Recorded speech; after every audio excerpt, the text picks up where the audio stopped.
Right now, there are approximately 15 new developments for sale in Sonoma County. Townhomes, single-family homes, and boutique developments. And for a lot of buyers, new construction is really appealing, right? It's brand new, there's no deferred maintenance, maybe the solar is already installed, and there are a lot of bells and whistles to choose from. But there are a lot of factors about buying new construction that can get you in a whole mess of trouble. And if you don't know them, you're really gonna be sorry. I'm Stephanie Johnson. I'm your Real Wise agent here in Sonoma County, and today's video is for you if you're considering a purchase of a new construction home. Let's get started. Okay, so let's start with something that I think surprises buyers about buying new construction, and that's that you actually still need to do an inspection. Even though it's brand new, there can be things wrong with that unit. Plenty can be wrong. I've seen dishwashers that weren't hooked up, baseboards that weren't complete and installed correctly, exterior drains clogged with concrete from the construction progress that could ultimately lead to a huge flood,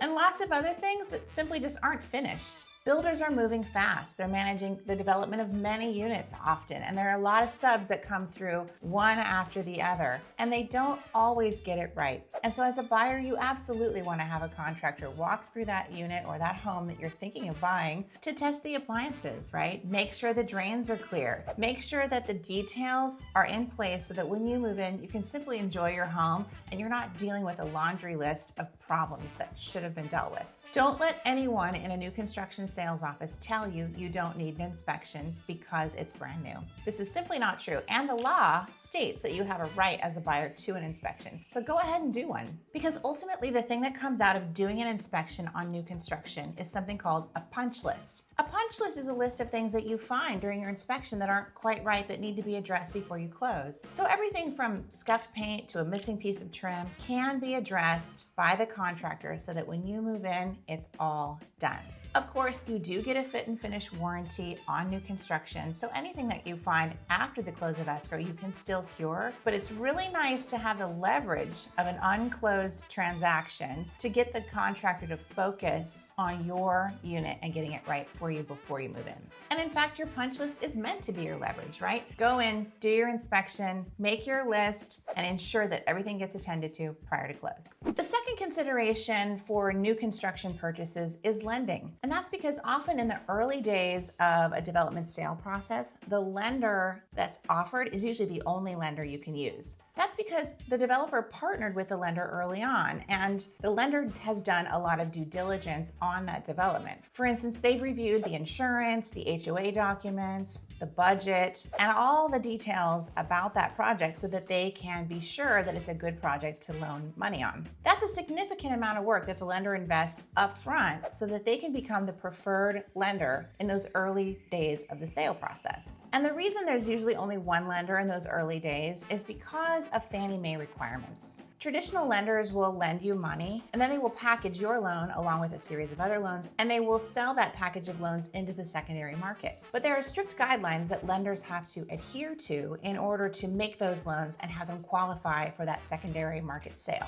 One of those requirements is that a building that has condos or townhomes needs to be at least 50% of the way sold. So once the developer has sold over 50% of the units in the building or the project that they're offering, more lending options become available because, of course, now lenders can come in and offer conventional loans and resell them into the secondary market. Before that threshold is met, it's usually only the preferred lender or lenders that the developer had partnered with early that can offer you a loan. What does this mean for you? Well, it means that you don't have the ability to shop that loan to various lenders and get the quote best rate, right? You have to kind of take the loan as it is, and you certainly will get a better rate if you have great financials and great credit. That said, you're not able to shop that loan like you would for a resale purchase. Knowing what percentage of a development has already sold can help you understand what your lending options are. In fact, if there's more than 50% sold, the developer may still be encouraging people to use their preferred lender, but you don't necessarily have to. So knowing these nuances is really important. The other thing about lending I want you to understand is that there's rate lock risk when you're buying new construction.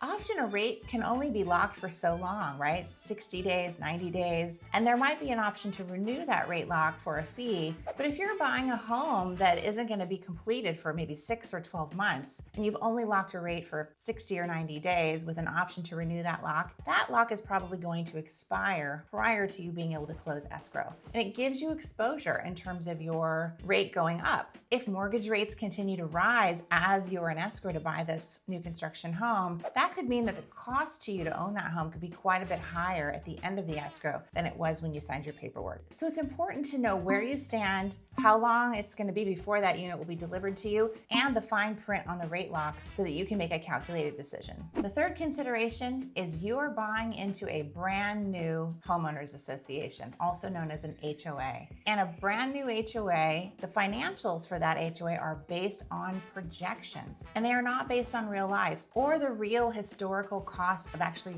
running the HOA and paying for the building's maintenance. Often, builders will set HOA dues low at launch because it looks attractive and it only really incorporates the basics of running that HOA's financials. But because those numbers are based on projections only and they are not history, once that HOA is handed over to the owners to run on their own, those dues can certainly go up. They can go up because maintenance projections are low and it actually costs more money to maintain grounds or the internal cleanliness of the building. It might mean that the HOA, once they take over, wants to build more reserves just to make sure they have enough cash for any unforeseen issues that come up in the future. And the HOA could raise dues to contribute to the reserve account. Any number of things can happen once the HOA gets handed to the homeowners and the people that are elected to run it. And therefore, you always want to consider the HOA dues as a starting number, and you want to probably add a decent percentage to that number to your calculations so that you're covered and you don't get caught off guard. Read the CC&Rs carefully. For buildings of a certain size, there's a required reserve study. Read that carefully. And if you need help doing that, hire a real estate agent who's done it before that can help you. They are not exciting documents. They are long and detailed, but they do give you a lot of information about what you're buying into and what your carrying costs could potentially be a few years down the road. The fourth consideration for buying new construction is absolutely understanding the warranties that come with your new purchase. And there are a couple types of warranties you should know about. The first type of warranty is a fit and finish warranty. And in California, this is 1 year from the time you close escrow. So earlier when we discussed the punch list and getting that done before close of escrow, that's important because at that moment you have the most leverage with the developer, right? But just know that you do have a whole year of living in the unit to discover issues or any problems and have the developer come back in and cure those. These can be detailed, right? They can be that dishwasher that wasn't installed properly. They can be mismatches in trim size or paint issues that you find later. So they can be small things, and you do have, in fact, an entire year of that fit and finish warranty to make your complaint and get those items cured. Often, fit and finish is 1 year, but there are other systems that might be covered under a longer warranty of 4 years, and you should look at the agreement you have with the developer to be certain of what those things are before you close escrow. And then in California, there's also something called the Right to Repair Act. It's also referred to as SB 800, and it governs how construction defects work and how they are remedied. What most buyers don't realize is that it actually creates a formal structure that you and the HOA have to go through in order to get defects remedied by the builder. There's a complex process that you need to go through of notifying the developer before an HOA can pursue any legal remedy. Therefore, documentation of any of these issues that come up is essential.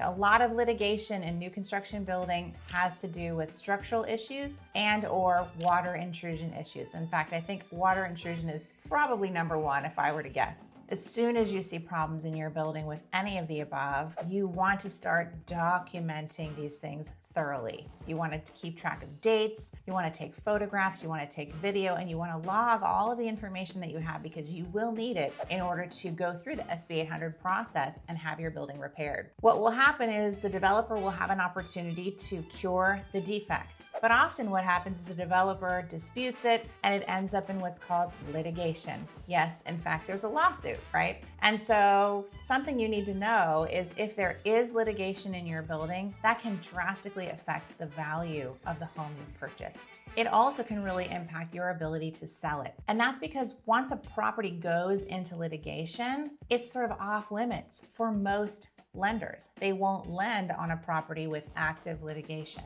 And therefore, your options get really small in terms of financing a purchase in a building that's in an active litigation process. The few loans that are available are much more expensive than a traditional loan, or you have to wait for a buyer who can pay cash. This really affects the liquidity of your investment, and it means that if the buyer's costs are going to go up because there's a ding on the building in terms of litigation, they're going to pay you a lot less for that unit to endure and take the risk over from you and become the new buyer. It's not to scare you away from new construction, because not every new construction project ends up in litigation, but it is something to go in with your eyes wide open and understand that if you end up in litigation, you may have to wait to sell that property if you want to sell it for top dollar. And the fifth consideration is that you may not know this, but you absolutely are entitled to have a buyer's representative or a real estate agent help you with your purchase. And the sales office might try to convince you that that's not really necessary. They might just show you the contract and explain the process to you and hope that you won't actually engage a real estate agent. But in fact, a real estate agent can really help protect you here. One, they'll read the contract thoroughly and they'll make sure that it's written in a way that protects you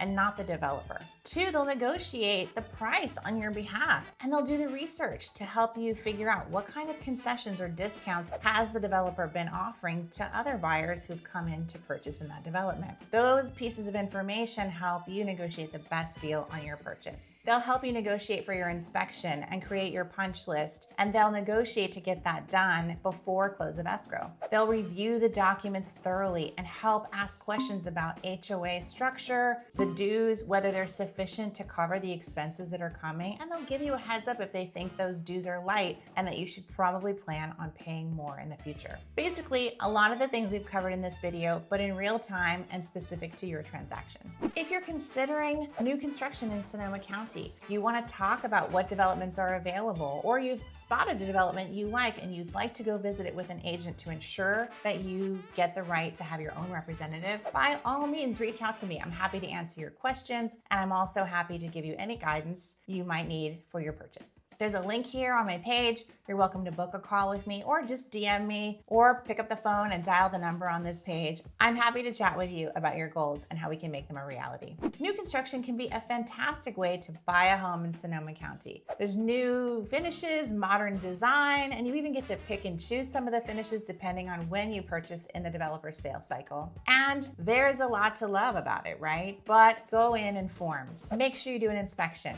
Get your punch list and get it done before close of escrow. Check out the lender options and review them thoroughly before you commit to a contract. Understand where the project is in its sales process. What percentage of those units have already sold, so you're informed about your lending choices. Read the HOA documents very closely and know your warranty rights and all of the coverage that comes with your new purchase. I'm Stephanie Johnson. I'm your Real Wise agent here in Sonoma County. I hope this information was helpful to you. And if you're interested in talking more about your new construction purchase here in Sonoma County, I'm available. Just book a call with me. My link is on this page in a couple of places. I'd be happy to chat with you. And if you're in research mode, be sure to follow our channel, because I will be dropping information every week about life and real estate here in Sonoma County. Subscribe to our channel, hit the bell so you're notified, so you get all the information you need to make your new purchase a great one. Thank you so much. Bye for now.